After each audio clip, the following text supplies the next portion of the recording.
Dans le prochain épisode de Demain nous appartient. Lisa craque, laissant Simon faire cavalier seul. Aurore redouble d'ingéniosité pour réconcilier Nordine et Manon. Au lycée, une dispute alimente les ragots. Attention, les paragraphes qui suivent contiennent des spoilers sur l'épisode de Demain nous appartient diffusé demain soir sur TF1.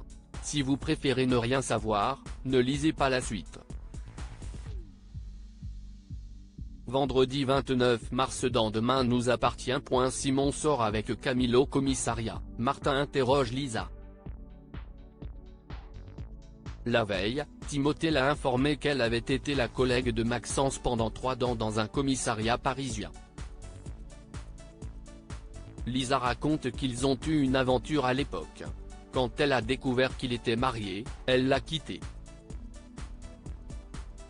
Pour se venger, Maxence a diffusé une vidéo intime d'eux au sein de leur équipe de travail.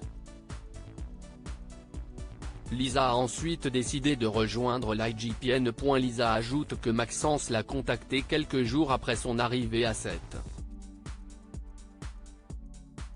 Mardi soir, il lui a envoyé un message pour s'excuser, mais elle ne lui a jamais répondu.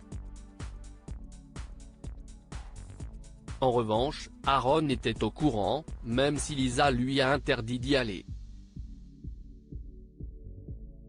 Martin lui demande ce qu'elle faisait à ce moment-là. Lisa répond qu'elle était chez l'esthéticienne. De son côté, Simon encourage son frère à lui dire toute la vérité. Aaron affirme avoir frappé Maxence et l'avoir vu se relever quand il est parti. Le médecin ne comprend pas comment les choses ont pu déraper à ce point. Après quoi, Martin interroge Joséphine.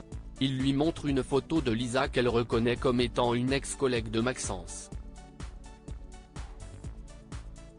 En revanche, elle n'était pas au courant qu'elle était à 7. Martin lui demande ensuite ce qu'elle faisait mardi soir. Joséphine répond qu'elle était chez elle à attendre son époux.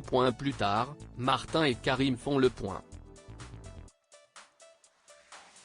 L'alibi de Lisa a été confirmé. Celui de Joséphine aussi, du moins, son téléphone a borné chez elle toute la soirée et les voisins ont vu la télévision allumée.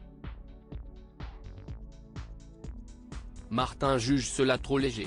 Par ailleurs, il ne trouve pas crédible que Joséphine ignorait les tromperies de Maxence alors que tout le monde avait remarqué son côté dragueur au commissariat. Il va donc creuser en ce sens, supposant que Joséphine ait tué son mari par vengeance. À la colloque, Lisa reçoit un appel de Simon qui la tient au courant de la situation. En raccrochant, Lisa perd espoir. Elle regrette d'avoir parlé de la vidéo que Maxence a diffusée car cela donne un mobile à Aaron. Amel et Victoire sont là pour la soutenir. Pendant ce temps, Nordine apporte de l'eau à Aaron dans sa cellule. Ce dernier lui demande de parler à son père en sa faveur, mais Nordine déclare qu'il ne peut rien faire pour l'aider. En fin de journée, Simon se rend dans le bureau de Xavier afin de demander la levée de la garde à vue de son frère. L'avocat estime que le dossier est vide. Au contraire, le procureur estime que tout joue contre Aaron. Il décide donc de le placer en détention provisoire. Simon menace d'alerter les médias.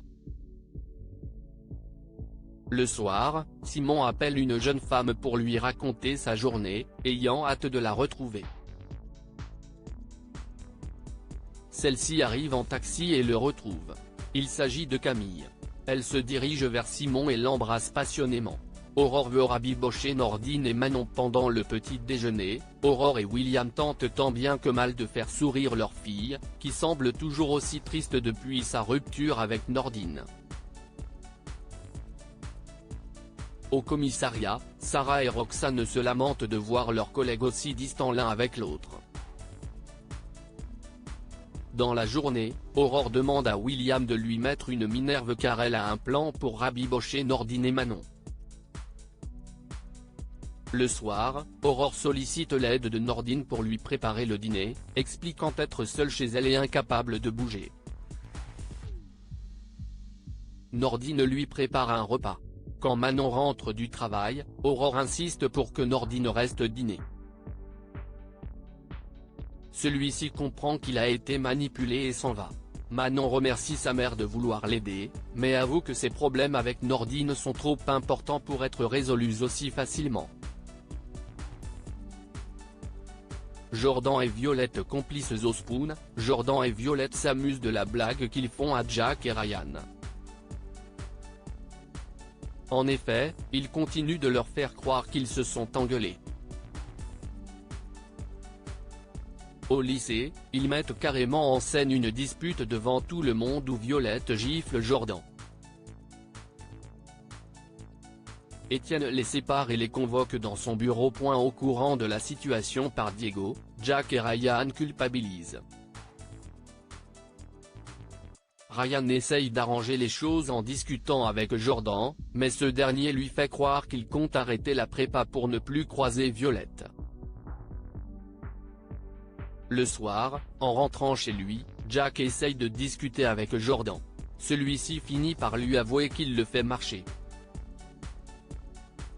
Jack constate que la méthode de son petit ami a fonctionné puisque Jordan et Violette sont de nouveau proches.